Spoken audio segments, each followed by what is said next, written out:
Minority Leader Chuck Schumer is joining us now.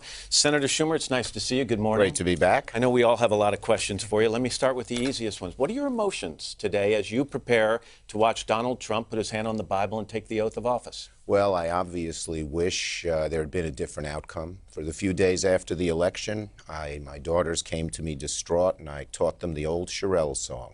Mama said there'd be days like this. There'd be days like this, my mama said. But then I realized the importance of the role of we Democrats in the Senate. We are sort of the bulwark against some of the things that President-elect Trump might try to do that won't be acceptable to our values or the American people. What real power do you have to prevent some of the things he wants to do? Well, for instance, let's take a classic one. His secretary, the nominee for Secretary of Health and Human Services, Price, wants to change Medicare as we know it, dramatically privatize our health care system. They'll need 60 votes for that. They won't get it. And there are issue after issue. Because of the way the Senate works, they'll need 60 votes. They're going to have to get Democratic cooperation. We'll see if they go for that. You know, this is President Obama's last day in office. He seemed to signal he's not going to be maybe quiet for a few weeks, but he is willing to speak out. What role? You're the operational leader of the Democratic Party.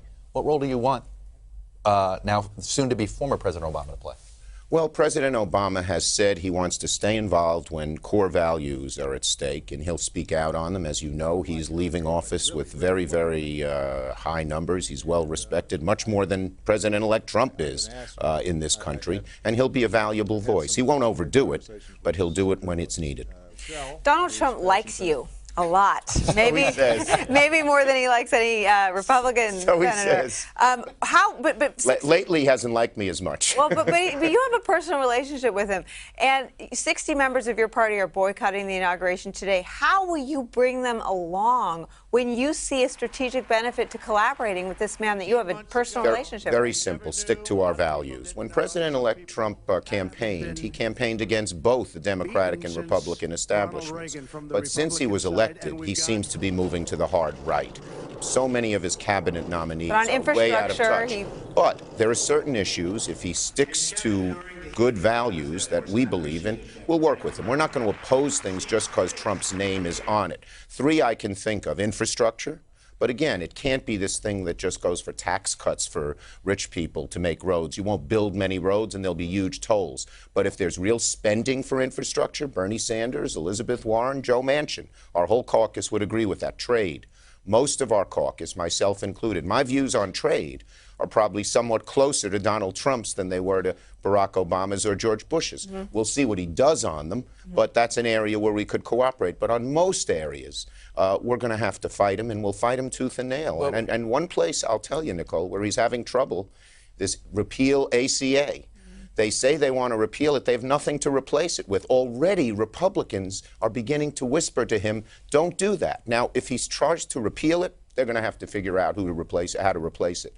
But if they don't repeal it, we'll work with them to make it better. It's that kind of division. But just to stick to your values. I've always in my life, as I've moved up the ladder, I've had an internal gyroscope. I fight for the middle class and people trying to get there.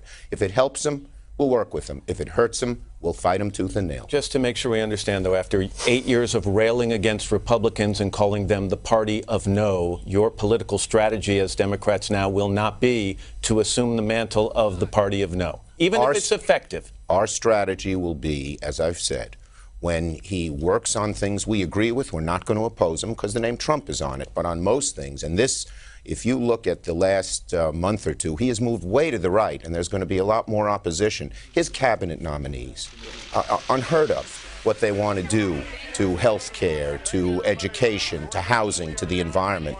And that's why we demand that they answer a lot of questions. And one other place we're going to have to oppose him: draining the swamp. The last thing he said there is he wants to drain the swamp.